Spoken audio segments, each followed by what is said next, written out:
মুখত থকা black heads বা কলা তিল লৈ চিন্তা হৈছে নেকি? আজি মই আপোনালোকক ক'ম ব্লেক হেডছ কিয় হয় আৰু ইয়াক কেনেকৈ কমাব পাৰি, লগতে কি কি ভুল একেৰাহে কৰিব নালাগে। প্ৰথমতে ব্লেক হেডছ কি? যেতিয়া স্কিন প'ৰ্ছত অতিৰিক্ত oil, dirt, dead skin cell জমা হয়, তেতিয়া সেই স্প'ৰ্ছ বা ফুটাবোৰ বন্ধ হৈ যায়। ওপৰৰ অংশ বায়ুৰ সংস্পৰ্শত আহি ক'লা হৈ পৰে আৰু ইয়াকেই ব্লেক হেডছ বুলি কোৱা হয়। বিশেষকৈ oily skin, hormonal changes, excess makeup, proper cleansing নকৰা, বেছি অইলি ফুড, এইবোৰৰ বাবেই ব্লেক হেডছ হয়। এতিয়া আহক ইম্পৰ্টেণ্ট টিপছলৈ।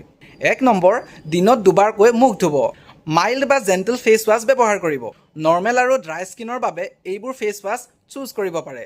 2 নম্বৰ, অইলি স্কিনৰ বাবে চেলিচাইলিক এচিড বেছি উপকাৰী হ'ব পাৰে। চেলিচাইলিক এচিডে প'ৰ্ছৰ ভিতৰৰ অইল আৰু ডাৰ্ট ক্লিয়াৰ কৰাত সহায় কৰে। অইলি আৰু একনি প্ৰ'ন স্কিনত ই বিশেষ উপকাৰী। এইটো ফেচ ৱাছ আপুনি চুজ কৰিব পাৰে। 3 নম্বৰ, সপ্তাহত আপুনি 1-2 বাৰকৈ এক্সফলিয়েশ্যন ইউজ কৰক। জেণ্টেল স্ক্ৰাব বা কেমিকেল এক্সফলিয়েণ্ট আপুনি ইউজ কৰিব পাৰে, কিন্তু হাৰ্ড স্ক্ৰাব ইউজ নকৰিব, ই স্কিন ডেমেজ কৰিব পাৰে। এইটো এক্সফলিয়েটৰ আপুনি চুজ কৰিব পাৰে। 4 নম্বৰ, ষ্টিম ব্যৱহাৰ কৰক। 5 পৰা 7 মিনিট সময় ষ্টিম ল'লে প'ৰ্ছবোৰ ছফ্ট হয় আৰু ব্লেক হেডছবোৰ সহজে লুজ হৈ পৰে, কিন্তু বহুত সময়ৰ বাবে আপুনি গোটেই মুখত ষ্টিম নল'ব। 5 নম্বৰ, ক্লে মাস্ক অথবা চাৰ্কল মাস্ক ইউজ কৰক।